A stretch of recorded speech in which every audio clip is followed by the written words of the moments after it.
Abrar sir কিন্তু সেই handsome, তাই না দোস্ত? দাঁত কিলিয়ে কথাটা বলল সাথী। আইরিন পাশ থেকে বলল, আমার ভাইটাকে কি তোরা চোখ দিয়ে গিলে খাবি নাকি?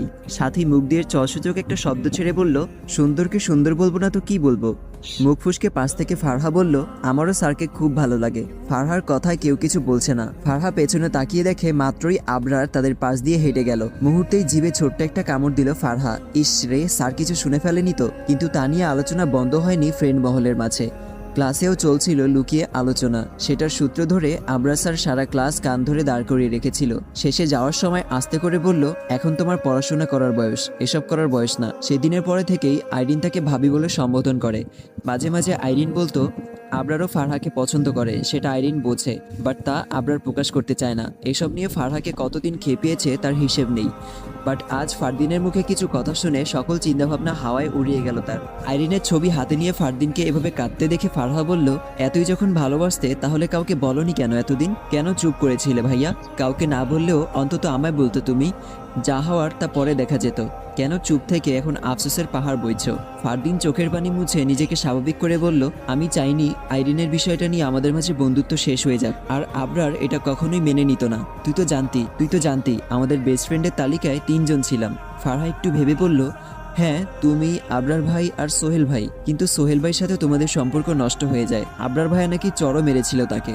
ফারদিন বলল, হ্যাঁ, কিন্তু আবরার সেদিন কেন এমন করেছিল জানিস? ফারহা দুই দিকে মাথা নাড়িয়ে না বলল। ফারদিন একটু মুচকি হেসে বলল, সোহেল তাকে পছন্দ করত, আর সেটা আমাকে সরাসরি বলতে পারিনি দেখে আবরারকে বলে আমায় রাজি করাতে চেয়েছিল। কিন্তু আবরার সেদিন সোহেলের সাথে খুব খারাপ ব্যবহার করেছিল।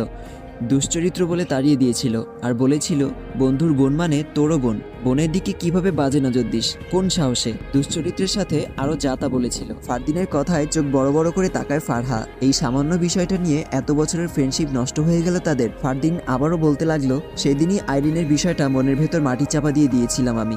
মাঝে মাঝে আফসোস হতো কেন আবরারের বন্ধু হতে গেলাম। আবার এটা ভেবেও নিজেকে সান্ত্বনা দিতাম, তার মতো বন্ধু পাওয়াও তো ভাগ্যের ব্যাপার। সম্পূর্ণ গল্পটি শুনতে আমার ইউটিউব চ্যানেলে চলে যাবেন। চ্যানেলের নাম দিস ইজ মারুফ, সার্চ করলেই পেয়ে যাবেন। সেখানে প্রতিনিয়ত গল্পগুলো আপলোড করা হবে। মাঝে মাঝে মনে হয় আমরা বন্ধু না, যেন দুই ভাই। হালকা ভয়েই যেমন ফারহার বুকের ভেতর টিপ টিপ শব্দ তৈরি করে, তেমন আজও বুকের ভেতরটাই টিপ টিপ করতে শুরু করলো। এত কাহিনী আগে জানলে কখনো আবরারের প্রতি তার এত ফিলিংস কাজ করতো না। তাহলে তারও কি এখন উচিত আবরারের জন্য তৈরি হওয়া বিন্দু বিন্দু ফিলিংসগুলো একটা একটা করে চাপা দেওয়া শুরু করা? এর মাঝে ফারদিনের কথায় ধ্যান ভাঙে ফারহার। ফারদিন খুব করুণ গলায় বলল, কথাগুলো কাউকে বলবি না প্লিজ, কারণ এসব কথা জানাজানি হয়ে গেলে আইরিনের সংসারে অশান্তি তৈরি হতে পারে। আমি চাই না আমার কারণে তার শান্তি নষ্ট হয়ে যাক। সে সারা জীবন সুখে থাকুক, এটাই আমার চাওয়া।